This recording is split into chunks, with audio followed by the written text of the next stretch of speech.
All right, so our goal is to graph absolute value functions. And the first thing that we have to do is we have to know where the vertex is. Does anyone remember, you guys have graphed these before, does anyone remember what the graph of an absolute value function looks like? And I'll give you a hint. What it looks like is in the name of the function. Where it says absolute value, one of those letters actually look exactly like, yes, the V. I see you guys doing it with your hands. The V. So if you graph an absolute value function, you're looking for a V. Either the V is going to be opening up or it's going to be opening down and look like a mountaintop. You'll have no sideways V's. Okay? They will not look like the inequality signs, the alligator mouths. So it's a V or it's like a mountaintop. Nothing in between. And in order to find the vertex, now the vertex is the point of the V. So in order to find that vertex, what you have to do is you have to set the absolute value part equal to 0. And what you'll do there is then solve for x. And that'll tell you the x coordinate of your vertex. Okay? And then once you have the x coordinate of your vertex, you'll be able to plug that back in and find your y. So you'll see that in just a second. But we do want to write out our two types. So we have either a graph will look like this, or the graph will look like this. Either way,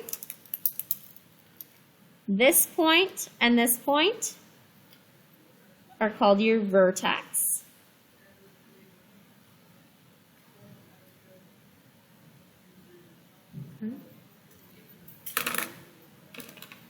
Now, it will look like this, V, if when we have our equation, there's no, it's a positive number. So right now it's a 1 or a positive sign on the outside of the absolute value. If it looks like this, where it's upside down, or it looks like a mountaintop, that happens if there's a negative number or a negative sign in front of the absolute value sign. Okay, so that's how we can see what this graph will look like. If that negative sign is there, then it's that upside down V. But if it's not there, then it's a normal V. So that'll give you the idea of what it's going to look like. Okay, so to find the V, what we're going to do was first we have to locate the vertex. And the way that we're going to do that is we're going to set the inside of the absolute value bars equal to 0. Okay? And then what we're going to do is we're going to solve for x. So what do we do to get x alone here? We're going to have to subtract b first. And then divide by m. So our x value is going to be the opposite of b over m. Comma, you need to plug in that value to find your y value. But if we plug in that value inside here, we set the inside of that equal to 0. So when we plug that in, what should we get on the inside of the absolute value? We found the x that would make the inside of that absolute value 0. So when we plug that back in, what will the inside of that absolute value turn into? 0. So what's 0 plus c? C, right? So that's going to be where the vertex is. But you'll do that work every time, and then you'll be able to see it. And it will look a little bit nicer once we have numbers in there, but that's what we're going to do. Those are the steps we're going to take in order to get that, okay? So the first one, what we're going to do is we have to find the table, okay? So we have this equation here, y equals the absolute value of 3x plus 12. And the first step that we have to do is we have to find the vertex, because in order to do a table, you first need the vertex, because you have to know where your table should start.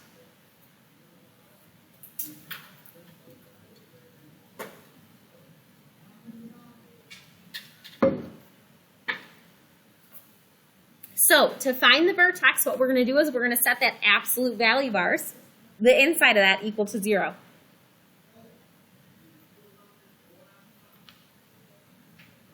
Solve for x. Go ahead and do that now.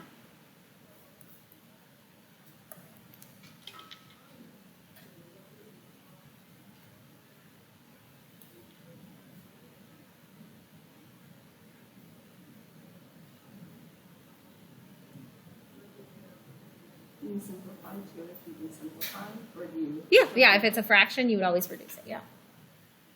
What are we getting for x? -4. Okay, now where that x is, that tells you how to make your table. Because when we go to make this table, we have to make sure that our vertex is on here. Okay, so -4 comma something has to be on our table.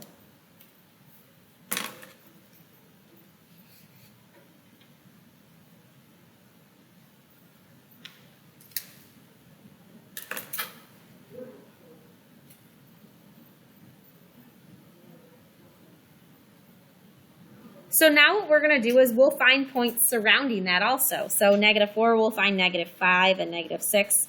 We'll find -3, -2.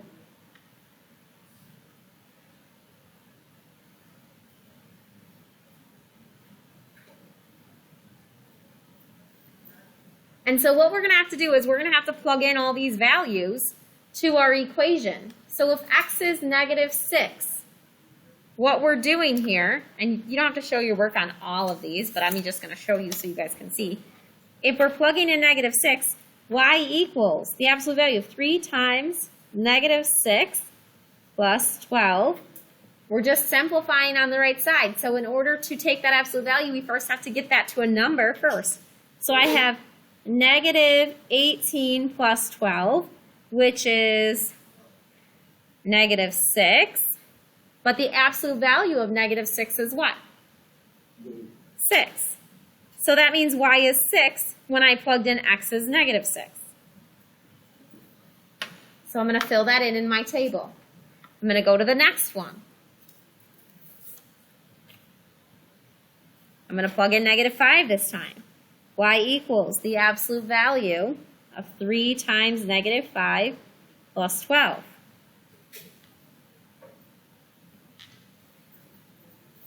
This is going to be -15 plus 12, which is -3 on the inside of there. But what's the absolute value of -3? 3.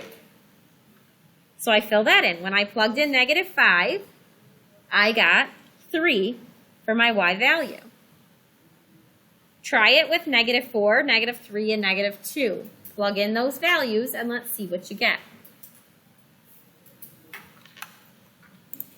Okay, what did we get when we plugged in -4? Oh, just kidding. I guess I didn't freeze my screen. That didn't work. So did we get 0 when we plugged in -4? Did we get 3 when we plugged in -3? And did we get 6 when we plugged in -2? Give me like a 1 through 5. I feel like I can plug in values and get the y value. Okay, cool. So now that we have these values, we have this table. Now all we have to do is go back and we have to plot the points. Okay, so that's step 3 on these, are to plot the points.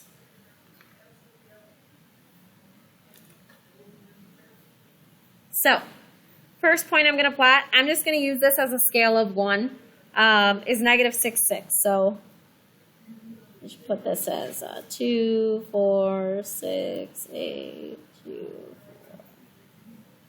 I know I'm counting by 2s, but I did hit every other one instead of labeling 1, 2, 3, 4, 5, 6, 7, 8. I don't like to label every one because then all my numbers run together and it's hard to read it. So I like to label every other, especially when the lines are this close together. Okay, so -6, 6. I'm going to go to the left 6 and up 6. That's a point. -5, 3, I'm going to go left 5, up to 3. -4, 0 is just left 4, up nothing. -3, 3 is going to be left 3, up 3. -2, 6 is left 2, up 6. And from there, you can see the V. Do you see it? Okay, we knew this point was going to be the vertex. So you should be able to see a mirror image on both sides of that, and you can. And so what you can do from here is even if you didn't find more points on your table, you can use the points that you have to find more. So right here from the vertex, you're going up 3, out 1, up 3, out 1. So I'm going to go up 3, out 1 again and actually find another point on there. Same with this one. I'm going up 3 to the left, up 3 to the left, up 3 to the left one. I can find another point in that direction also.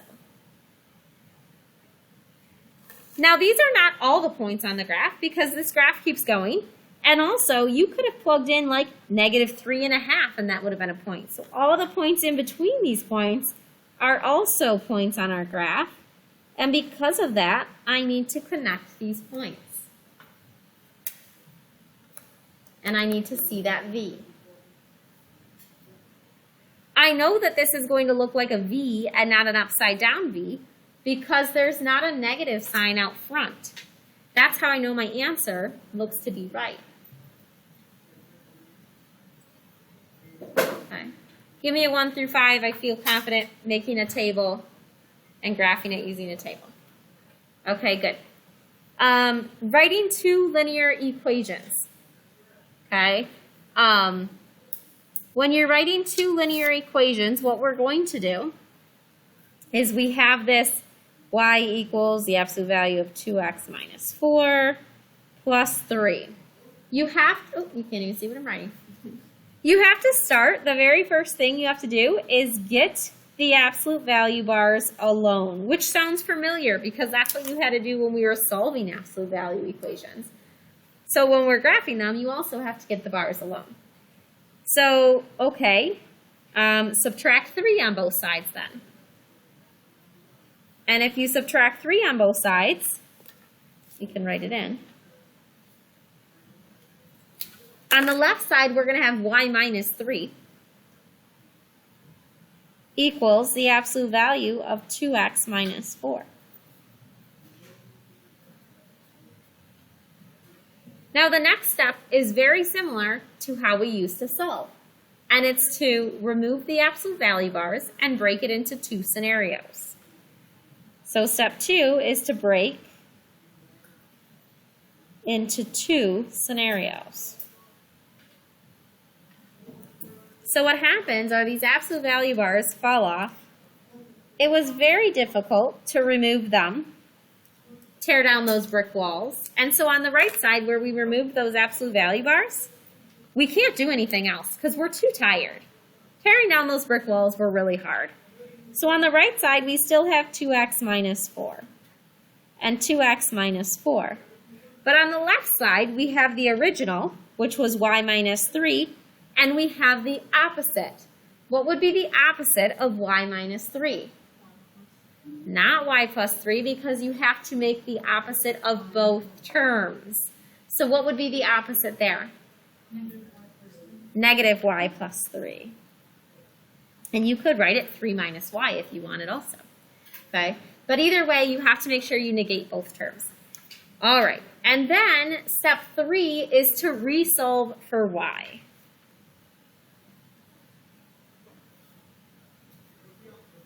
So this one's pretty easy because all we have to do is now add 3 to both sides.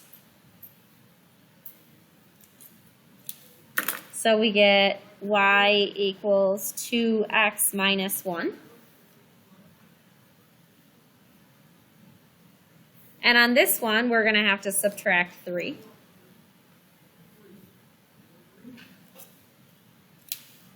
Which is negative y equals 2x minus 7. And then you're going to have to divide everything by negative 1 to get rid of that negative sign on the y.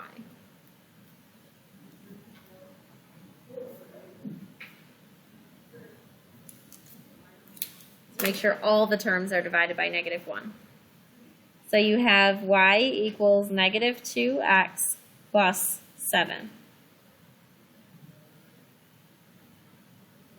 Okay, so we have the two equations that we found. We have y equals 2x minus 1, and we have y equals negative 2x plus 7. And then what we have to do is we have to graph those two linear equations. So what we're going to have here is we'll have two equations. One's going to have a negative slope. The other will have a positive slope, and it will look like an x. Okay? And then we'll know that that top of the x creates a v, and that v will be our answer. However, sometimes it's the bottom half of the x, and it's that mountaintop. How do we know if it's the top half of the x or the bottom half of the x? How are we going to know which one is our answer when we go to graph it? How do we know if our answer is going to be the top of the x or the bottom of the x? Go ahead.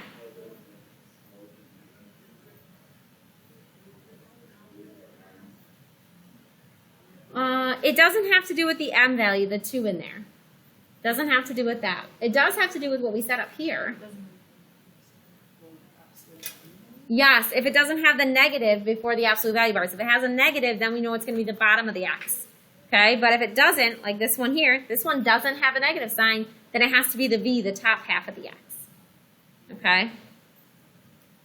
All right, so we have to, this is why it's important that we know how to graph linear equations. We practiced that in 2.2.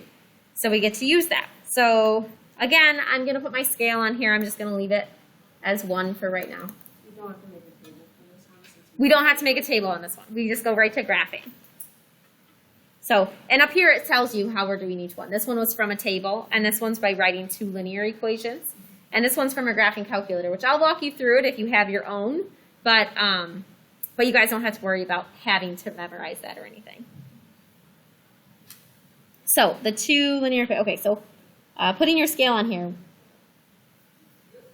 Again, I'm just going up by 1s.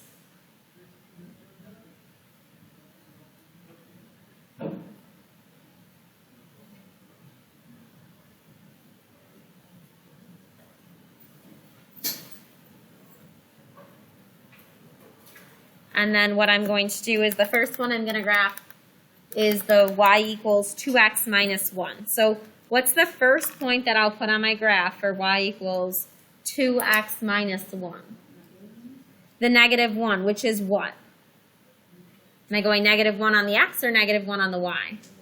On the y, because that's your y-intercept. So I'm going to go to the negative 1 on the y. I'm going to put a point. And then from there, where do I go? If my slope is 2, how do I move from there? Up 2, right 1. So up 2, right 1. So I'm just going to put as many points that my graph will allow on here until I run out of space. And I'm not even going to connect them yet because that's might not be all of my graph. That we're looking for that x. So then we can highlight like the v. Okay, so that's the y equals 2x minus 1. And then I need to graph the y equals negative 2x plus 7. So what point am I going to put on my graph first?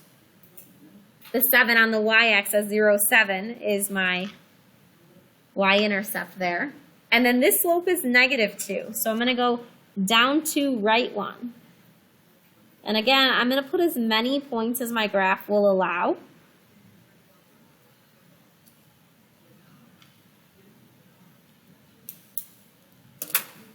And as soon as I have as many as I can fit, can you guys see where that x is? This is the line here, and this is the line here, and it creates that x. And you're looking at the top half of the x. So the graph that is actually our absolute value function, where they intersect, it's going to be this part of the v and this part of the v. And that's why I did not connect those right away, because I would have made an x, and that's not what my graph is, not an x. Okay, my graph is just this v. So I wanted to make sure I can show that that v is part of your solution. Yes? Why can't it be the bottom? Because there's not a negative in front of our absolute value symbols. So if it was a negative there, then we would know it was the mountaintop kind. Okay? All right, so this last one, I will show you on a graphing calculator how you would do it. But like I said, I'm not requiring you guys to have graphing calculators, so you will never be asked to do this on a test or a quiz. You could check it. Yep, if it says in the directions you have to write your 2 linear equations, you could do it like this, by writing your 2 linear equations, graphing it, and then use your graphing calculator to check it. Because you won't have one on your quiz that will say, solve by using your graphing calculator, okay? Or graph by using your graphing calculator. So when I go to put this in, I'd hit the y equals button. And in this, you can put any equation you want. So if I was doing a linear equation, I can write 2, and the x button's up here by alpha, 2x plus 7. If I hit graph, it will actually graph that line. Okay? And if I hit trace, I can actually find individual points. 0, 7 is a point. If I hit 1, 1, 9 is a point. If I hit 2, 2, 11 is a point. And it will actually tell you specific points that are on your graph. Okay?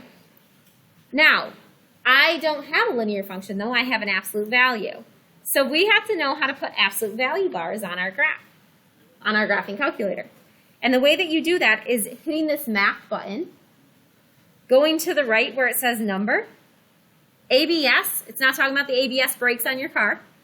That actually stands for absolute value. So if you click on that, it'll actually put the absolute value bars right in on your graphing calculator. And this is x minus 2 on the inside of those absolute value bars plus 3. And when I hit graph, it's actually going to graph you that v. And if I hit trace, I can actually find that 0 is at 5. So then you can go and you can plot these. 0 is at 5. 1 is at 4. 2 is at 3. 3 is at 4. So I'm just using this to find all these points. 4 is at 5. And from there, I can already see my pattern that it's just going up 1, out 1. So I could keep hitting trace and find all of these points. Or I can just use that pattern once I have enough of them.